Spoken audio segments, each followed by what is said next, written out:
Hey, Coondogs Outdoor Adventure here. It's maple syrup time. Anywhere from the middle of February when it's above freezing during the day and below freezing at night, to typically the middle of March before the buds get going too much here in the northern New York. Of course, it might be different in Pennsylvania or southern New York or whatever, but the main thing is above freezing during the day and below freezing at night. And the trees you use, of course, the best would be the black maple and the sugar maple. I have a sugar maple here in front of the old farmhouse. And typically the old farmhouses in New York State that I've seen have the sugar maples out front. Sometimes you can see the old, find the old homesteads that are long gone. You find a bunch of sugar maples in a row by an old country road, and you go in the woods a little ways from the road. They were close to the road back then, and you find a foundation of an old house. Now, a lot of those sugar maples are too old. What happens is the core starts rotting, and then the flow isn't as good. But this one is still pretty good. You can tell by the upper branches and so on if they're rotten on the inside. The upper branches a lot of them are dead and so on toward the core. But this one's pretty good. That silver maple has a lot of holes in it where squirrels go in, and they produce a lot of sap, but there's a less sugar content than the sugar maple and the black maple. But I've used silver maples before, and Norway maples and mountain maples. Any maple's good. You can also use butternut, and you can use birch also. What else is there? And it's producing so well, you can have more than one tap on a tree. A tree this big, you could probably have 3, but I'm going to have 2 taps on this one, and this will probably be all I need for my purposes. If I get like 30-40 gallons of sap, between 20 and 40 gallons of sap, it should be great for 1 or 2 gallons of syrup, depending on the year. The warm years, typically there's a higher sugar content, if I remember correctly, and it's the cold year there's less sugar content. But there's the old tap there, and at the end of the season you just pull the tap out and just let it flow. It'll stop itself. It'll heal itself, like this one did from others there. See it filled in? But I'm gonna go a little bit of ways from the other one. This next hole, going about 4 or 5 inches. Of course, then it starts flowing. Look at it, it's flowing like crazy. Put this tap in. Ooh, this tap broke.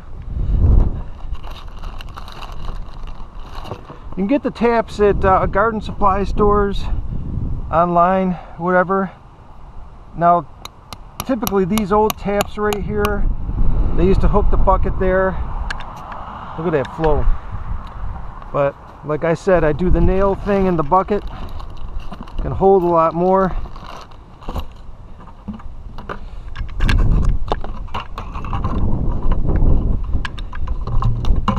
Let's get it under there snug. Measure where you want the nail.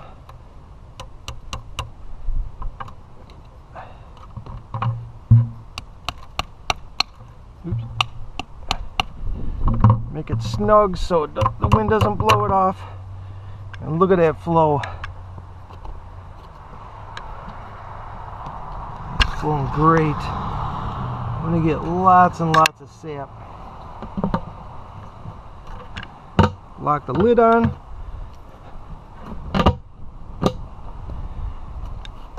And let nature do what it needs to do.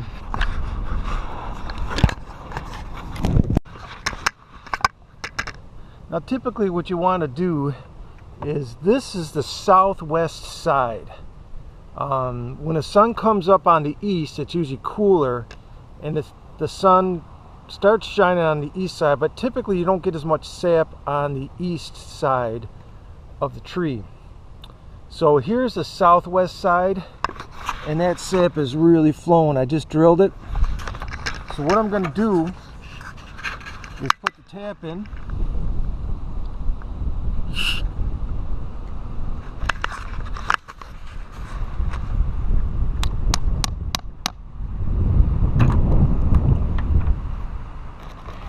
And I'm going to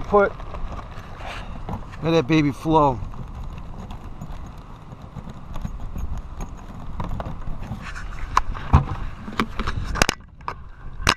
And what I'm going to do is put a nail in so the bucket fits perfectly under it.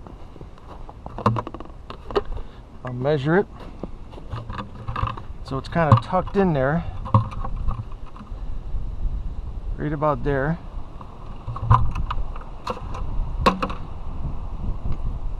A little bit lower because I'm going to hook it so it doesn't blow off with the wind.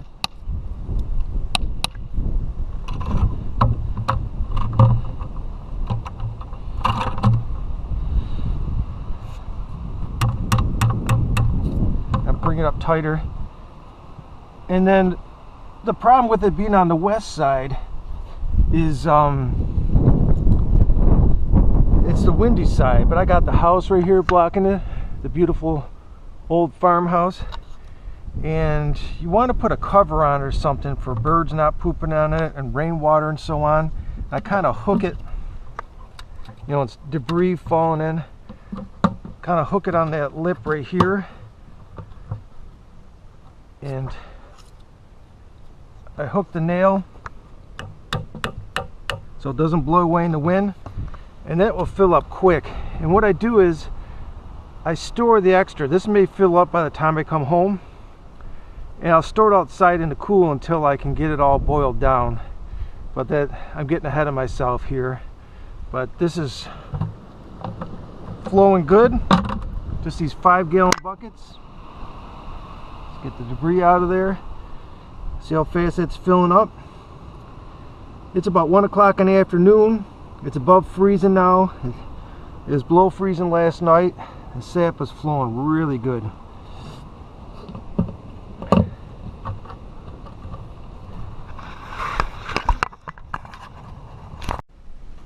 Alright, now I moved the operation to the indoors. And what we're doing now is we're converting the sap into syrup, slowly but surely. Now I got the wood stove going, and I'm being very efficient here. The wood stove is heating the house, which I would be doing normally, but it's also causing the sap to turn into syrup as it condenses.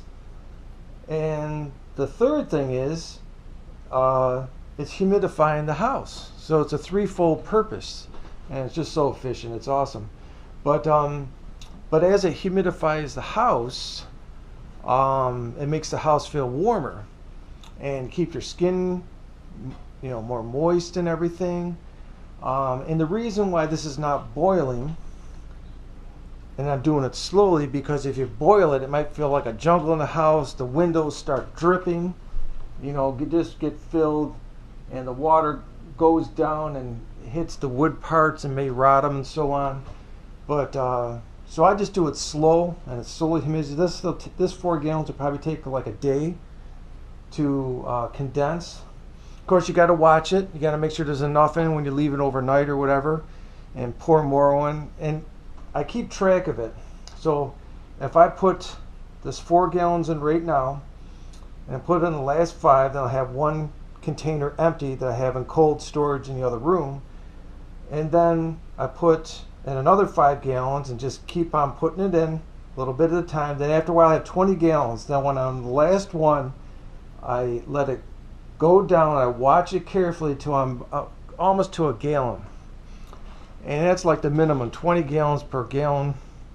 20 gallons of sap equal 1 gallon of syrup, typically. But it could be as much as 40 gallons. So when I get down to a gallon, I'll take the operation to the kitchen electric stove and boil the rest down.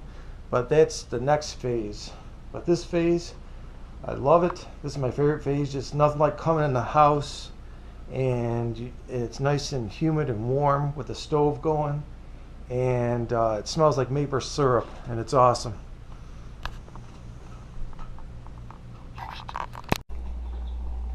Okay, what I'm doing here, I boiled the in that pan 10 gallons, and I'm transferring it to a smaller pan to finish it on the stove. Now all the 10 gallons of sap, probably got about maybe a gallon left of sap. It's not syrup yet, but I got some cheap paper towels and a colander, and before it got too thick as syrup, some people use coffee filters, whatever, but it takes a long time to drain. So I'm just using the thin paper towels from the dollar store, and I'm having it drain into a smaller pan, and I'm going to finish the process that way. Okay, we're getting down near the end here. Now you have to watch it near the end. I'll lift this up, see how much foam there is there, and the foam goes down really low. I sterilized the jars in the hot water. I got them set here ready to pour in. I'm checking it periodically. Make sure it's not syrup yet, and getting really close. I got the lids in there sterilizing a little bit. And you don't have to submerge it in boiling water for 40 minutes like vegetables or whatever, or put in any anything to preserve it, because the sugar itself is a preservative. I just blow it on the spoon. Starting to move more like syrup instead of water. It's a little hot. Definitely tasting like a syrup. Give it another minute or two, and then pour it in. This should about do it. Let's see what we got here.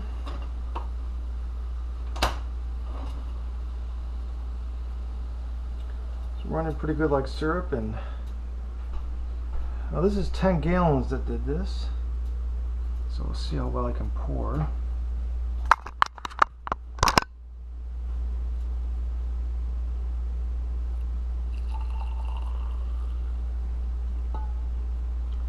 Still looks kind of watery.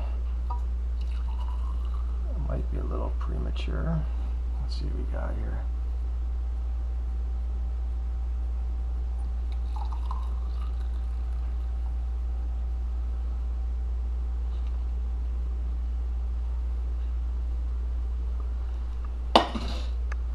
Get the caps out while they're steaming. The steam is hotter than water, of course. I want to put them in, burn the living daylights on myself. Now, usually the syrup is lighter earlier in the year and darker later in the year. This syrup, about halfway. It's been a really cold year. What I do is take a little spoonful, see if it looks like syrup. It's kind of pouring like syrup. Yeah, I think we're there. A little on the light side maybe, but it still tastes good. Put the cover on. Let me get a mitt here so I don't burn myself.